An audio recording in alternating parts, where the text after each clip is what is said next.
Hi అండి, ఎలా ఉన్నారు అందరూ?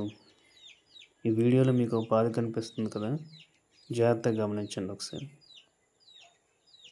స్టార్టింగ్లో ఈ పాదు వచ్చేటప్పుడు నేను కూడా అలానే ఒక 3-4 డేస్ అబ్జర్వ్ చేశాను.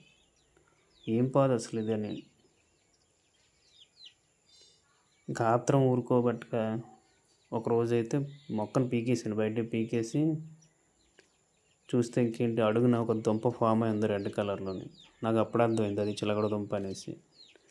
అరే బాగుంది, ఇదేదో చూద్దాం అసలు దుంప ఎంత సైజు వస్తుందని చెప్పేసి ఎక్కడ పీకాను మళ్ళీ అక్కడే నాటేసాను.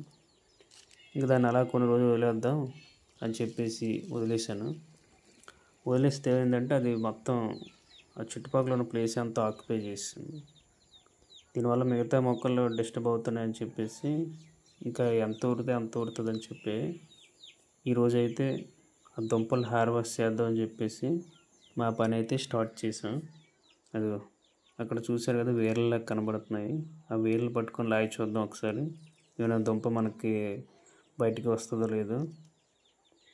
అది దుంపని చూశారు కదా, దుంపని ఆ వేర్లను పట్టుకొని లాగేసరికి ఒక దుంప అయితే వచ్చింది, ఇంకోటి అయితే కట్ అయిపోయింది. అక్కడ దుంప సైజ్ చూశారు కదా, అలా పెద్దది లేదు, అలానే చిన్నది కాదు. మనకి ఇంకా పెద్ద సైజు దుంపలు కావాలంటే ఇంకా ఎక్కువ రోజులు ఉంచుకోవాలి ఆ పాదుని. ఇది ఇంకో వేరు పట్టుకొని లాగాము, అక్కడ ఇది ఈ దుంప అయితే అక్కడ వచ్చింది. సో మొత్తం టోటల్గా మనకి 2 దుంపలు అయితే కనిపించాయి ఇప్పటికి. ఇక్కడ ఈ వేర్లు పట్టుకొని లాగాం కానీ ఎటువంటి దుంప మనకు కనిపించలేదు. ఇప్పుడు ఇక్కడ ఒక పెద్ద వేర్లా ఉంది, దాన్ని పట్టుకొని లాగి చూద్దాం. ఇక్కడ కాదు, ఇక్కడ చూడండి, ఇది కట్ అయిపోతున్నాయి వేర్లు అనేవి. అడుగుకి కొంచెం లోపల పట్టుకొని లాగితే వస్తాయి అన్నమాట. ఇదిగో ఇక్కడ పట్టుకొని లాగినా సరే వేర్లు అనేవి కట్ అయిపోయాయి. కొంచెం చెయ్యిని అడుక్కు పెట్టుకొని లాగితే వస్తాయి అన్నమాట దుంపలు ఏమైనా లోపల. ఈసారి అయితే చూడండి, మనకి కొంచెం దుంప సైజు కూడా పెద్దది వచ్చింది. ఆ చుట్టూ వేర్లు చూసారా, రెడ్ కలర్లు ఉన్నాయి, అవే మనకి దుంపలుగా ఫామ్ అవుతాయి అన్నమాట. అదే చెప్తున్నాను కదా, మనం ఇంకా ఎక్కువ రోజులు ఉంచుకుంటే దుంపలు అనేవి ఎక్కువగా ఊరేవి మనకి.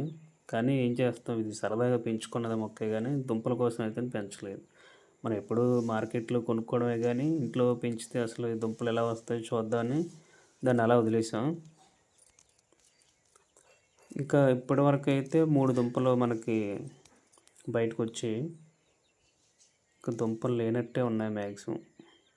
ఇక దుంపల ప్లేస్లో ఆ కాడలు వస్తున్నాయి చూసారా, ఆ కాడలే మనకి అలా పెద్దవయ్యి దుంపల్లో ఫామ్ అయిపోతాయి అన్నమాట.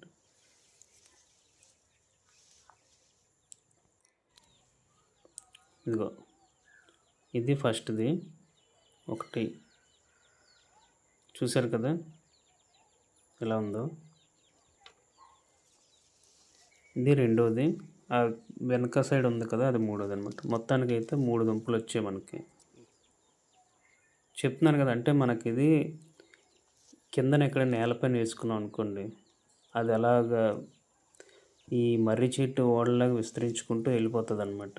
దానివల్ల ఏంటంటే మనం ఒక్క ప్లాంట్ వేస్తే చాలు, మనకు బోల్డ్ అనే దుంపలు అయితే వస్తాయి. ఇంకా దుంపలు మనకి కనిపించట్లేదని చెప్పేసి పాదు మొత్తం తీసేస్తున్నాం. ఇది పాదు అయితే చూసారు కదా, చాలా ఎక్కువ వస్తుంది పాదు. దాన్ని తీసి ఇలా కిందన పడేసాం. ఇంకా అక్కడ ఏవైనా దుంపలు ఉంటే మనం తవ్వి తీసుకోవడమే. అప్పటికి ట్రై చేసాం కానీ దొరకలేదు. ఇది ఇక్కడైతే ఒకసారి తవ్వి చూస్తున్నాం ఇంకేమైనా దుంప ఏమైనా ఉన్నదా అనేసి. మొత్తానికి తవ్వినందుకు ఈ చిన్న గిఫ్ట్ లాగా చిన్న దుంప అయితే మనకు వచ్చింది. ఇంకా ఆ ప్లేస్లో ఏ తోటకూర గోంగూర వేసుకుంటే హ్యాపీగా పెరుగుతాయి అవి. ఇలాంటి పాది మొక్కలు ఇంకెప్పుడు అక్కడ వేయకూడదని ఫిక్స్ అయ్యాను. మీకు ఇందులో చూసారు, ఇక్కడ రెడ్గా కొన్ని కాడలు కనిపిస్తున్నాయి. ఇందులో వాటి సైజ్ అయితే లెంత్ అనమాట. సైజ్ అంటే లెంత్ చూసారు ఎంత ఉందో, అదంతా దుంపే అవుతుంది అనమాట. అది ఇప్పుడు ఈ దుంపల్ని కడుక్కొని నీట్గా ఉడకబెట్టుకొని తింటే మనకు ఒక పూట స్నాక్స్ కింద పనిచేస్తాయి.